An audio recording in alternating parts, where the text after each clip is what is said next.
Hello everyone, आप सबका एक बार फिर से स्वागत है जोगटा अकेडमी के इस ऑनलाइन प्लेटफॉर्म के ऊपर।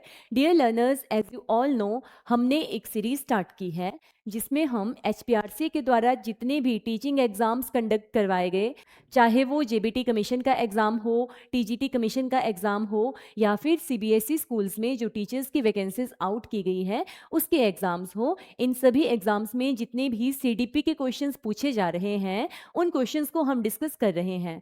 तो आज की इस वीडियो में हम डिस्कस करेंगे हाल ही में जो इंग्लिश टीचर का एग्ज़ाम 3 अप्रैल को एचपीआरसी के द्वारा ऑनलाइन मोड में कंडक्ट करवाया गया था, उसकी फर्स्ट शिफ्ट में पूछे गए सीडीपी के क्वेश्चंस को। डियर स्टूडेंट्स, अगर आप हिमाचल प्रदेश में किसी भी टीचिंग एग्ज़ाम की तैयारी कर रहे हो तो ये क्वेश्चंस आपको एक रोड मैप की तरह हेल्प करेंगे, जो आपको बताएंगे कि आपने किस हिसाब से अपनी तैयारी रखनी है। तो चलिए शुरू करते हैं क्वेश्चन नंबर 1 के साथ। पहला क्वेश्चन था, which assessment type involves various strategies like unit test, worksheets and observation, कि इनमें से कौन सा असेसमेंट टाइप होता है जिसमें हम बच्चों के यूनिट टेस्ट लेते हैं, उनको वर्कशीट्स देते हैं और उनकी ऑब्जर्वेशन करते हैं। तो यूनिट टेस्ट से मुझे इतना समझ आ रहा है कि जैसे ही एक चैप्टर या एक यूनिट कंप्लीट होगी मैं बच्चों का टेस्ट लूँगी, या फिर हर एक चैप्टर के एंड में मैं बच्चों को वर्कशीट्स दूंगी। तो ये वाली चीज़ हम इनमें से कौन सी असेसमेंट में करते हैं? Formative assessment, portfolio assessment, summative assessment या फिर डायग्नोस्टिक असेसमेंट। तो dear students, as you all know कि फॉर्मेटिव असेसमेंट जो होती है उसमें हम क्या करते हैं, हर एक चैप्टर के बाद बच्चों का टेस्ट लेंगे या उनको वर्कशीट्स देंगे और चेक करेंगे कि हमारी जो लर्निंग की प्रोसेस है वो किस हिसाब से हो रही है। समेटिव असेसमेंट क्या होती है? ये एंड में ली जाती है, जब आपकी टीचिंग प्रोसेस पूरी तरह से पूरी हो जाती है और साल के एंड में जो आप बच्चों के एग्जाम्स लेते हैं वो आते हैं समेटिव असेसमेंट में। So the correct option will be formative assessment. ठीक है, इसका करेक्ट ऑप्शन रहेगा फॉर्मेटिव असेसमेंट। क्वेश्चन नंबर 2 है, during a group activity students are asked to rapidly browse an article to get general sense of its content before in depth analysis, कि बच्चों को एक group activity करने के लिए दी गई जिसमें उनसे कहा गया कि आप उनको एक आर्टिकल दिया गया था कि आपने क्या करना है, इस आर्टिकल को क्विकली इसका एक ओवरव्यू ले लेना है, जल्दी से आपने इस आर्टिकल को पढ़ना है और आपको इसका एक जनरल आइडिया सा ले लेना है कि ये आर्टिकल आखिर किस बारे में है। सो विच सब स्किल डज दिस डिस्क्राइब? तो किसी आर्टिकल को ऐसे पढ़ना कि हमें उसका जनरल आइडिया हो जाए, ये कौन सी सब स्किल होती है? स्कैनिंग, स्किमिंग, ग्लोबल या फिर लिंग्विस्टिक? सो डियर स्टूडेंट्स, इसका करेक्ट ऑप्शन रहेगा स्किमिंग। स्किमिंग वो टेक्निक होती है जिसमें हम किसी आर्टिकल को, कुछ लिखा हुआ है उसको जल्दी से एक रीडिंग लगाएंगे, उसको इन डेप्थ नहीं पढ़ेंगे, हम बस ये आइडिया लेंगे कि आखिर ये आर्टिकल किस बारे में है, इसमें ऊपर ऊपर से क्या बात की गई है। और जब हमसे, जैसे मान लो ये एक आर्टिकल है और इसमें हम कोई एक स्पेसिफिक इंफॉर्मेशन ढूंढना चाहते हैं, जैसे हम पैसेज पढ़ते हैं, एग्जामिनेशंस में हमें पैसेज आता है ना रीड करने को, और उससे हमें क्वेश्चंस छांटने होते हैं, तो हम पहले क्वेश्चन पढ़ेंगे, फिर उस क्वेश्चन का आंसर ढूंढने के लिए जब हम उस पैसेज को जल्दी जल्दी पढ़ते हैं तो उस टेक्निक को कहा जाता है स्कैनिंग, कि एक पर्टिकुलर इंफॉर्मेशन ढूंढने के लिए आप किसी पैसेज को जल्दी जल्दी पढ़ रहे होते हो। So the correct option is skimming. ठीक है, skimming means reading quickly to understand the main idea or overall meaning of text without focusing on details. कि skimming का मतलब ये है कि आप किसी आर्टिकल का क्या लेना चाहते हो, एक जनरल आइडिया लेना चाहते हो, और scanning is reading a text rapidly to locate specific information. किसी एक स्पेसिफिक इंफॉर्मेशन को ढूंढने के लिए जब एक आर्टिकल को आप पढ़ते हो तो उसे कहा जाता है स्कैनिंग। क्वेश्चन नंबर 3 था, विच of the following is primary objective when teaching vocabulary in English language teaching at the graduate level, कि आप जब ग्रेजुएट लेवल पर बच्चों को इंग्लिश वोकैबुलरी पढ़ाते हो तो आपका प्राइमरी ऑब्जेक्टिव क्या होता है या क्या रहता है? To expose students only to spoken vocabulary, कि सिर्फ बच्चों को स्पोकन वोकैबुलरी के लिए एक्सपोज करना आपका ऑब्जेक्टिव रहता है। नहीं, मैंने आपको बहुत बार बता दिया कि वो ऑप्शंस जिनमें ओनली, सोनली, है ना, ये वाली मतलब वर्ड्स होते हैं, ये ऑप्शन ज़्यादातर गलत होते हैं, क्योंकि ओनली लगाने का मतलब है हमने एक रिजिड अप्रोच को फॉलो कर लिया। हमने बोल दिया कि सिर्फ और सिर्फ बच्चों को स्पोकन वोकैबुलरी एक्सपोज करने के लिए ही हम उनको वोकैबुलरी पढ़ाते हैं। So this option is incorrect. Next है to focus on grammatical rules rather than word meanings, कि हम सिर्फ वो जो ग्रामेटिकल रूल्स हैं उनके ऊपर फोकस करना चाहते हैं, ना कि वर्ड मीनिंग के ऊपर। तो रूल्स और वोकैबुलरी थोड़ा कनेक्ट नहीं कर पा रहे हम, कि सिर्फ ग्रामेटिकल रूल्स को समझने के लिए हम वोकैबुलरी पढ़ाते हैं, तो ये ऑप्शन भी गलत है। To memorise all dictionary meanings, memorise करना एक गलत बात है, तो ये ऑप्शन भी गलत है। To enhance accurate comprehension and use of new words, ताकि बच्चे वर्ड्स को अच्छे से समझ पाएं और वो उन वर्ड्स को यूज कर पाएं, इसलिए उनको क्या वोकैबुलरी पढ़ाई जाती है ग्रेजुएट लेवल के ऊपर। सो the correct option is option number D. Question number 4 है a teacher is designing a curriculum for a multilingual classroom where students have varied exposure to English. She wants to ensure that students systematically master grammatical patterns before engaging in creative language use. Which approach is most appropriate? बोलते हैं कि एक teacher है जो बच्चों को क्या करना चाहती है, इंग्लिश लैंग्वेज को सिखाना चाहती है, and she wants to ensure that students systematically master grammatical patterns. वो चाहती है कि बच्चे एक सिस्टम से, एक सीक्वेंस से ग्रामर को सीखें before engaging in creative language use, और उसके बाद वो लैंग्वेज यूज़ में एंगेज हों। पहले वो बच्चों को ग्रामेटिकल रूल्स को सिस्टमेटिकली सिखाना चाहती है, उसके बाद वो उनको क्रिएटिव लैंग्वेज यूज़ करवाना चाहती है। तो वो इनमें से कौन सी अप्रोच को फॉलो करेगी? पहली है communicative approach, lexical approach, direct method या फिर स्ट्रक्चरल अप्रोच। कम्युनिकेटिव अप्रोच में डायरेक्टली हम सीधा किसी लैंग्वेज में कम्युनिकेट करना स्टार्ट कर देते हैं, ग्रामेटिकल रूल्स उसमें नहीं सिखाए जाते, सो ये गलत है। लेक्सिकल अप्रोच में ज़्यादा किस, यहाँ पर देखिए, शब्दात्मक दृष्टिकोण, वोकैबुलरी वर्ड्स के ऊपर जोर दिया जाता है, ग्रामर रूल्स का यहाँ पर ज़्यादा रिलेशन नहीं है, तो ये भी गलत है। डायरेक्ट मेथड भी इसका सही आंसर नहीं होगा, इसका सही आंसर होगा स्ट्रक्चरल अप्रोच। डायरेक्ट मेथड में हम डायरेक्टली जो हमने बच्चों को लैंग्वेज सिखानी है उसको यूज़ करके या उसमें कम्युनिकेट करके उनसे बात करना शुरू कर देते हैं, मतलब डायरेक्टली वही लैंग्वेज, टारगेट लैंग्वेज को यूज़ करना, ग्रामर रूल्स को उसमें भी नहीं सिखाया जाता। स्ट्रक्चरल अप्रोच में हम एक सिस्टम से चलते हैं, लाइक पहले ग्रामर रूल्स को सिखाएंगे, उसके बाद फिर हम उनको लैंग्वेज यूज़ करने के लिए प्रमोट करेंगे। सो the correct option is structural approach, जिसमें क्या किया जाता है, मास्टरी करवाई जाती है बच्चों को एक सीक्वेंस में ग्रामर रूल्स के ऊपर, और उसके बाद फिर लैंग्वेज यूज़ करवाया जाता है। नेक्स्ट क्वेश्चन है, for effective lesson planning in English language teaching which tool helps track students progress and learning outcomes, कि इनमें से कौन सा टूल हमें मदद करेगा क्या ट्रैक करने में, बच्चे की प्रोग्रेस और उसकी लर्निंग आउटकम्स। पहला है क्लासरूम सप्लाई चेकलिस्ट, कि कक्षा सामग्री सूची, कि क्लासरूम में जो सामग्री है उसकी सूची। नो असेसमेंट रूब्रिक शीट या टीचर ऑब्जर्वेशन लॉग या फिर लेसन कैलेंडर प्लानर। तो ये लेसन कैलेंडर प्लानर भी गलत हो जाएगा। देखो, असेसमेंट करनी है हमने बच्चों की, उनकी प्रोग्रेस चेक करनी है और देखना है कि उन्होंने कितनी लर्निंग आउटकम्स को अचीव किया है, तो इसका करेक्ट ऑप्शन होगा असेसमेंट रूब्रिक शीट्स, कि बच्चों की असेसमेंट करने के लिए जो रूब्रिक शीट्स बनाई जाती हैं। ठीक है, रूब्रिक शीट्स क्या होती है कि जैसे आपने कोई एक स्किल चेक करनी है कि बच्चों की कम्युनिकेशन कैसी है, ठीक है, तो आप लिखोगे कि ये गुड है, ठीक है, या फिर एवरेज है, या फिर बेस्ट है। ठीक है, ऐसे कुछ कैटेगरीज में डिवाइड करके आप बच्चों को क्या करोगे, उनकी असेसमेंट करोगे। सो बेस्ट मेथड बच्चों की प्रोग्रेस चेक करने का क्या रहता है, असेसमेंट रूब्रिक शीट्स रहती है। नेक्स्ट क्वेश्चन है which method emphasises translation of sentence from English to the mother language and vice versa. इनमें से कौन से मेथड में हम क्या करते हैं, कोई एक वर्ड है उसको क्या करेंगे, ट्रांसलेट करेंगे, कुछ सेंटेंसेस हैं उनको ट्रांसलेट करेंगे इंग्लिश से उसकी मदर लैंग्वेज में या फिर मदर लैंग्वेज से इंग्लिश में। मतलब इनमें से कौन से मेथड में ट्रांसलेशन पर ज़्यादा जोर दिया जाता है, communicative approach, grammar translation method, direct method या फिर ऑडियोलिंगुअल मेथड। सो करेक्ट ऑप्शन क्या रहेगा, ग्रामर ट्रांसलेशन मेथड, क्योंकि ग्रामर ट्रांसलेशन मेथड में हम क्या करते हैं, कोई भी वर्ड्स हैं उनको क्या करेंगे या कोई भी सेंटेंस है उसको ट्रांसलेट करेंगे from mother tongue to English या फिर from English to the mother tongue. Next question है which type of speech focuses on sharing personal experience in classroom।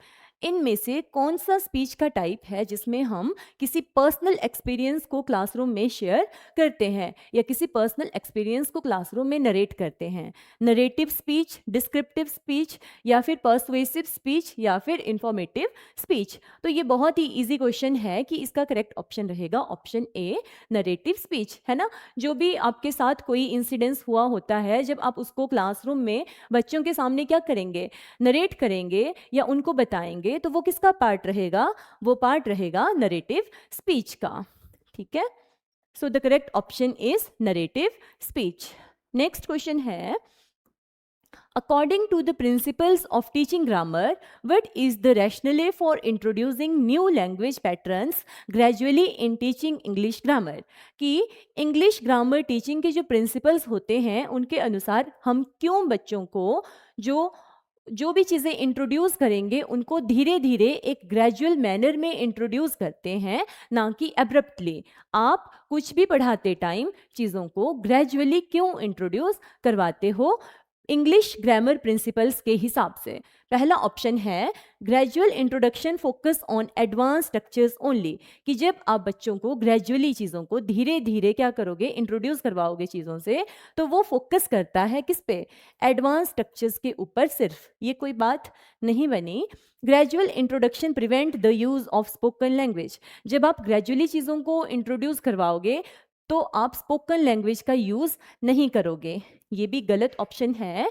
Gradual introduction prioritise vocabulary over patterns, कि जब आप gradually चीज़ों को introduce करवाते हो तो वो किसको प्रायोरिटाइज करती है, वो प्रायोरिटाइज करती है वोकेबलरी को ओवर पैटर्न्स। या फिर gradual introduction supports habit formation and cumulative learning, कि जब भी आप चीज़ों को ग्रेजुअली क्या करते हो, बच्चों को इंट्रोड्यूस करवाते हो तो धीरे धीरे उनकी क्या बन जाती है, उस लैंग्वेज के प्रति हैबिट फॉर्मेशन हो जाती है, और जो भी वो चीज़ें सीख रहे हैं, ठीक है, वो क्या हो जाती है, कम्युलेट हो जाती है या अकोमुलेट हो जाती है, एक हिसाब से इकट्ठी हो जाएगी और धीरे धीरे बच्चा वो लैंग्वेज को सीख लेता है। So the correct option is option number D. Next question है which skill is most emphasised in grammar translation method, कि जब आप बच्चों को ग्रामर ट्रांसलेशन मेथड से पढ़ाते हो तो कौन सी स्किल्स हैं जो सबसे ज़्यादा जरूरी होती हैं या जिन पे सबसे ज़्यादा बल दिया जाता है। Reading and writing skills, movement and dance skills, drawing and painting skills, listening and speaking skills. तो देखो, जब भी हम ग्रामर ट्रांसलेशन करते हैं तो आप क्या करोगे, एक पैसेज आपको दिया होगा, पहले आप उसको क्या करोगे, रीड करोगे and then you will translate it, है ना, आप राइट करके उसको ट्रांसलेट कर देते हो। तो कौन सी स्किल्स है, रीडिंग एंड राइटिंग स्किल्स। ठीक है, इसका करेक्ट ऑप्शन है reading and writing skills, option number A.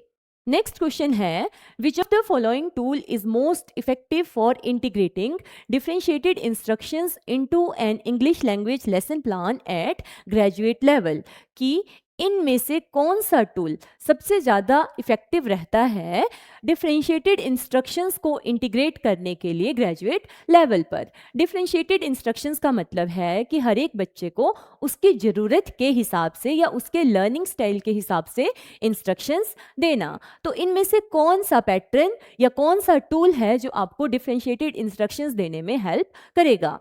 Standardised test templates, standardise करने का मतलब है सब लोगों के लिए एक स्टैंडर्ड फिक्स करना, एक ही तरीके से चीज़ों को करवाना। सो ये तो गलत हो जाएगा। ग्राफिक ऑर्गेनाइजर्स या फिर फॉर्मेटिव असेसमेंट रूब्रिक्स, यहाँ पे असेसमेंट का टूल है ये फॉर्मेटिव असेसमेंट रूब्रिक, जबकि हमने इंस्ट्रक्शंस देने के लिए क्या करना है, टूल देखना है। तो ये वाली बात भी गलत है, हमें एक ऐसा टूल देखना है जिससे हम बच्चों को डिफरेंशिएटेड इंस्ट्रक्शंस दे पाए। ये तो असेसमेंट करेगा, तो ये ऑप्शन गलत है। Digital flash cards, flash cards का यूज़ हम वोकैबुलरी को या नए वर्ड्स को बच्चों को सिखाने के लिए करते हैं, सो ये ऑप्शन भी गलत है। Correct option is graphic organisers. Graphic organisers का मतलब है कि आपने बच्चे को कोई कॉम्प्लेक्स चीज़ सिखाई, जैसे मान लो वाटर साइकिल है या कोई इंग्लिश का रूल है, तो आप उसको अलग अलग ग्राफिकल फॉर्म्स, जैसे कोई फ्लो चार्ट हो गया या कोई ऐसे ब्रेन डायग्राम्स हो गए, कुछ ग्राफ्स हो गए, उसकी मदद से आप चीज़ों को समझा रहे हो। फ्लो चार्ट्स भी आप बना सकते हो ऐसे करके, है ना, या फिर ऐसे डायग्राम्स बना सकते हो, कुछ इमेजेस बना सकते हो, मतलब अलग अलग टाइप के ग्राफिकल रिप्रेजेंटेशंस की मदद से बच्चों को चीज़ों को सिखाना। तो ग्राफिक ऑर्गेनाइजर्स में जैसे माइंड मैप्स हो गए, कॉन्सेप्ट मैप्स हो गए, फ्लो चार्ट्स, वेन डायग्राम्स, इन सब चीज़ों का यूज़ करके बच्चे को किसी कॉन्सेप्ट को समझाना। तो ये अलग अलग टाइप है ना, तो इनको यूज़ करके आप बच्चों को डिफरेंशिएटेड इंस्ट्रक्शंस दे सकते हो। So correct option is option number B. Next question है, which component is considered essential in every English lesson plan for specifying what students should achieve. कि हर एक लेसन प्लान में कौन सा कंपोनेंट है जिसे असेंशियल कंसीडर किया होता है, ये स्पेसिफाई करने के लिए कि बच्चों को क्या चीज़ें आनी चाहिए। एक लेसन प्लान है, आपने एक लेसन प्लान बनाया, उसमें आपने एक साइड को ये लिखा है कि at the end of this lesson students will be able to learn grammar rules या फिर रीड द लेसन प्रॉपरली। जो भी चीज़ें आपने ये सोची हुई है कि जब मैं पूरा चैप्टर पढ़ा दूंगी तो उसके बाद बच्चों को ये चीज़ें आ जाएगी, उस कंपोनेंट को क्या कहा जाता है। ऑब्जेक्टिव्स या लर्निंग आउटकम्स, असाइनमेंट या follow up, visual audio visual aids या फिर प्रेजेंटेशन सॉफ्टवेयर। तो ये होती है हमारी लर्निंग आउटकम्स। लर्निंग आउटकम्स क्या होती है, ये हमें ये बताती है कि व्हाट स्टूडेंट शुड अचीव, कि जब हम पढ़ा देंगे तो उसके बाद बच्चे किन चीज़ों को या किन स्किल्स को अचीव कर लेते हैं। So the correct option is option number A, objectives या फिर learning outcomes. Learning outcomes clearly define what students will know, understand and be able to do after the lesson. ठीक है, तो इसका करेक्ट ऑप्शन रहेगा option number A. Next question है question number 12 कि which technique best encourages students to practise spontaneous speaking during English lesson. इनमें से कौन सी टेक्निक है जो बच्चों को स्पॉन्टेनियस स्पीकिंग, ठीक है, एकदम से स्वतः स्फूर्त बोलने के लिए, मतलब स्पॉन्टेनियस का मतलब होता है नेचुरल जो रिएक्शंस होते हैं कि एकदम से बच्चे जो उनके मन में आ रहा है उन चीज़ों को बोल रहे हैं बिना प्रैक्टिस किए हुए। तो इनमें से कौन सी स्किल में ऐसा होता है या कौन सी स्किल एनकरेज करती है बच्चों को स्पॉन्टेनियस स्पीकिंग प्रमोट करने के लिए। पहला ऑप्शन है group discussion, memorisation drills, reading aloud या फिर role play. Memorisation, reading aloud, ये स्पॉन्टेनियस स्पीकिंग को कैसे प्रमोट करेंगे, और ग्रुप डिस्कशन भी इसका करेक्ट ऑप्शन नहीं होगा, इसका सही आंसर होगा रोल प्ले। रोल प्ले में क्या होता है कि टीचर बच्चों को डिफरेंट रोल्स असाइन कर देता है और फिर उनको आपस में बात करने के लिए कहता है, तो उस रोल के अकॉर्डिंग बच्चा क्या करेगा, नेचुरली जो उसके मन में आएगा उन चीज़ों को बोलेगा। तो इससे क्या होगा, उसकी स्पॉन्टेनियस स्पीकिंग स्किल्स जो होगी वो एनकरेज होती है। So correct option is role play. Question number 13 है, which of the following best illustrate how information and communication technology या फिर ICT can be used to enhance English language teaching in graduate classrooms.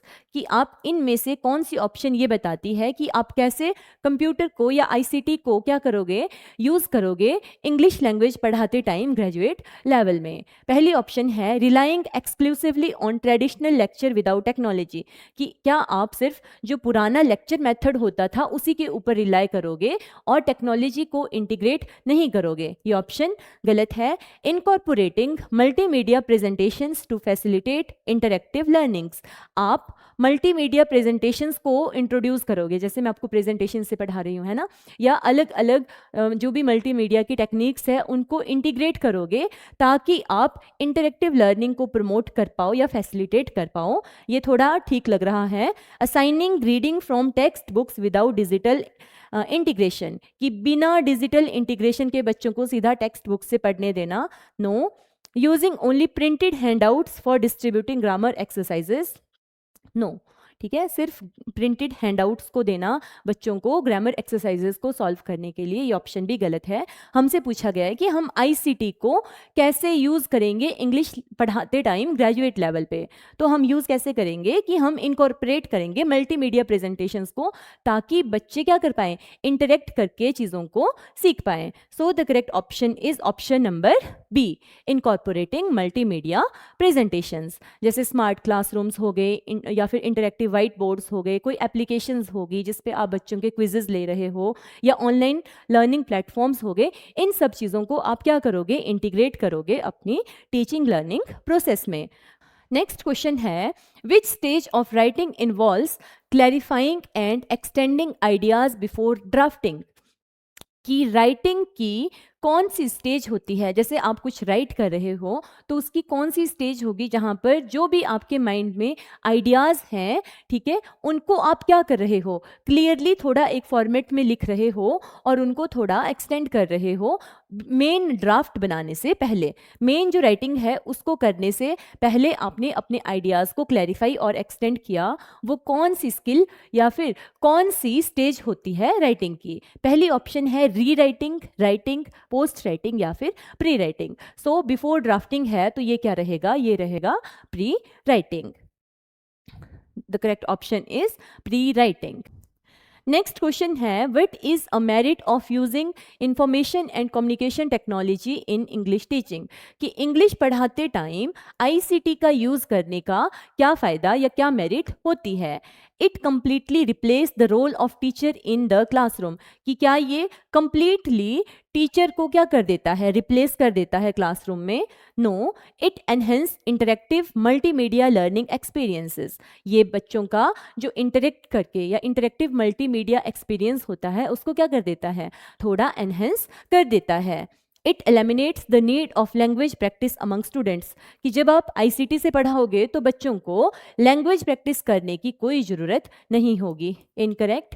It restrict access to teaching learning resources, कि ये जो भी teaching learning resources तक बच्चों का access होता है उसको रिस्ट्रिक्ट कर देता है। ये ऑप्शन भी क्या है, गलत है। ये चीज़ों को रिस्ट्रिक्ट नहीं करता, बच्चों का एक्सेस जो होता है उसको ईजी कर देता है किन्हीं भी लर्निंग रिसोर्सेज के लिए। सो ये ऑप्शन गलत है। सही ऑप्शन क्या है कि इंग्लिश टीचिंग में हम आईसीटी का यूज़ करते हैं, इसकी एक मेरिट ये होती है कि बच्चे क्या कर पाते हैं, अच्छे से इंटरेक्ट कर पाते हैं जब भी उनकी लर्निंग हो रही होती है उस टाइम पे। Okay, so the correct option is option number B, कि it enhances interactive multimedia learning experiences.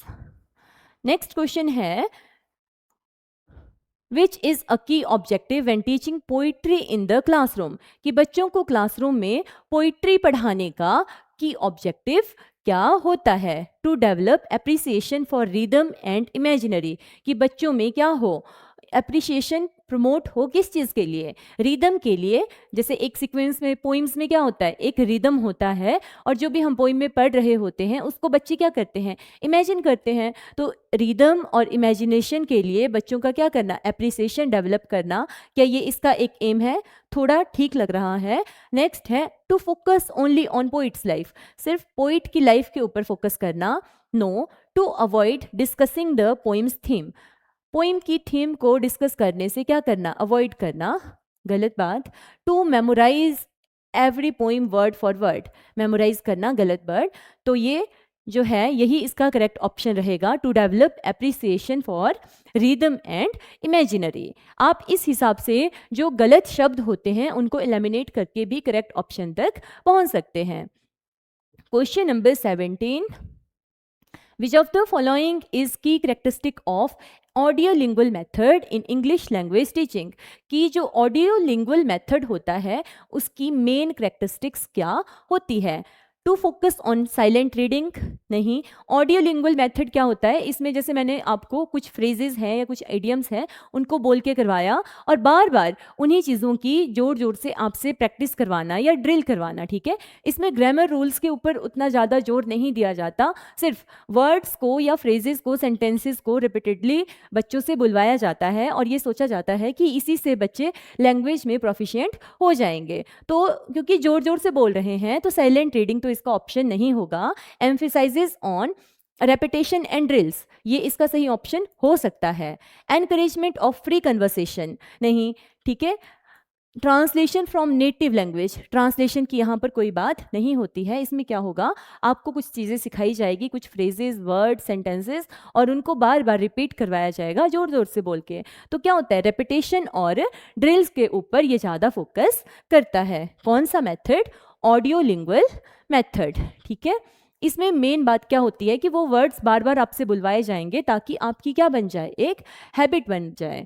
Learners repeatedly practice sentence patterns through drills and repetition, learners bar bar repeat कर करके क्या प्रैक्टिस करेंगे, कुछ सेंटेंसेस को practice करते हैं drills और रिपीटेशन के द्वारा। तो इसमें क्या क्या फीचर्स होंगे कि आप एक पैटर्न में क्या करोगे, प्रैक्टिस करोगे, आप बार बार रिपीट करोगे, मिमिक्री करोगे और आपकी हैबिट फॉर्मेशन होती है। ये है हमारा last question. What is the relationship between passive and active vocabulary in language learning. Passive vocabulary और एक्टिव वोकैबुलरी में क्या फ़र्क होता है। अब पहले आपको ये पता होना चाहिए कि पैसिव वोकैबुलरी क्या होती है और एक्टिव वोकैबुलरी क्या होती है। एक्टिव का मतलब क्या है, जिसमें आप एक्टिव हो।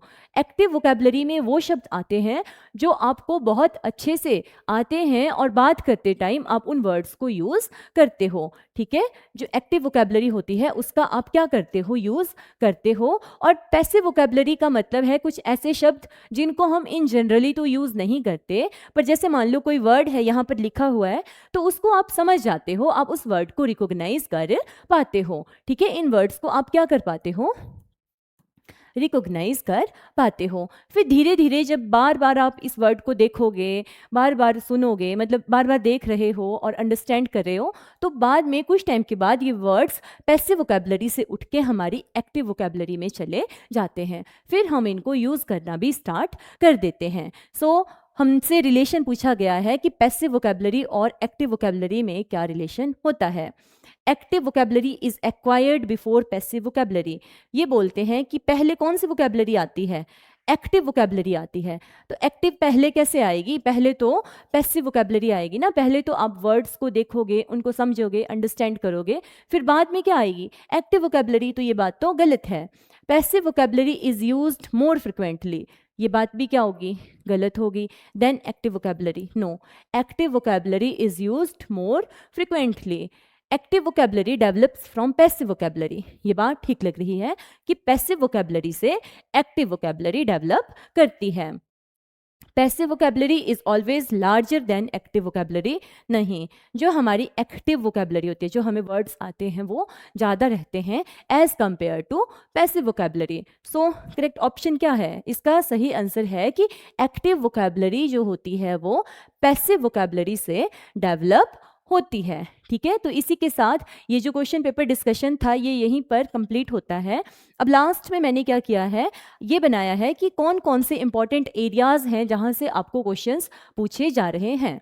तो देखो, जो सीडीपी सेक्शन इंग्लिश टीचर में पूछा गया था ना, उसमें सीडीपी तो था ही था, साथ ही टीचिंग ऑफ इंग्लिश के भी काफ़ी क्वेश्चंस पूछे गए थे, है ना। जो स्किमिंग था या लेसन प्लानिंग के जो क्वेश्चंस थे इंग्लिश लैंग्वेज से रिलेटेड, या इंग्लिश लैंग्वेज के जो टीचिंग मेथड्स हैं उनसे रिलेटेड क्वेश्चंस थे, तो इसीलिए इसमें क्वेश्चंस का नंबर भी ज़्यादा था, अराउंड 18 क्वेश्चंस। जबकि जेबीटी कमीशन जो सीबीएसई स्कूल्स के लिए कंडक्ट करवाया गया था उसमें केवल 10 क्वेश्चंस थे, यहाँ पर क्वेश्चंस 18 थे। ये 18 क्यों हो गए, क्योंकि इसमें सीडीपी तो था ही था और उसी के साथ क्या था, टीचिंग ऑफ इंग्लिश के भी कुछ क्वेश्चंस पूछे गए थे। तो अब देखते हैं कि कौन कौन से एरियाज थे जहां से आपको क्वेश्चंस पूछे गए थे। सबसे पहले लेसन प्लानिंग से आपको बहुत से क्वेश्चंस थे। इसके अलावा जो टीचिंग मेथड्स होते हैं, है ना, grammar translation method, direct method, audio lingual method, structural approach, communicative approach, यहाँ से भी काफ़ी क्वेश्चंस आपको पूछे गए थे। फिर असेसमेंट के जो टाइप्स होते हैं, formative assessment, summative assessment, diagnostic assessment, यहाँ से भी आपको काफ़ी क्वेश्चंस पूछे गए थे। वोकेबलरी जो टीचिंग होती है, एक्टिव वोकेबलरी, पैसिव वोकेबलरी, यहाँ से क्वेश्चंस थे। ये टीचिंग ऑफ इंग्लिश के क्वेश्चंस है ना। ICT in education, smart classroom, multimedia, यहाँ से क्वेश्चंस हैं। Speaking activities, role play, group discussion, debate, reading जो स्किल्स होती हैं हमारी, स्किमिंग एंड स्कैनिंग, ये बहुत इंपॉर्टेंट है टीचिंग ऑफ इंग्लिश में। तो यहाँ से भी आपको क्वेश्चंस थे। Writing process, pre writing, drafting, revising, editing, यहाँ से भी आपको क्वेश्चंस पूछे गए थे। और जो लैंग्वेज स्किल्स होती है हमारी, LSRW, कौन कौन, listening, speaking, reading and writing, यहाँ से भी आपको क्वेश्चंस पूछे गए थे।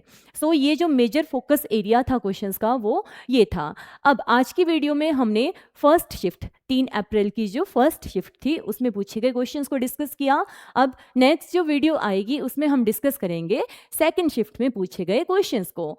सो अगर वीडियो आपके लिए हेल्पफुल रहा है तो please like the video and share it with your friends. Thank you.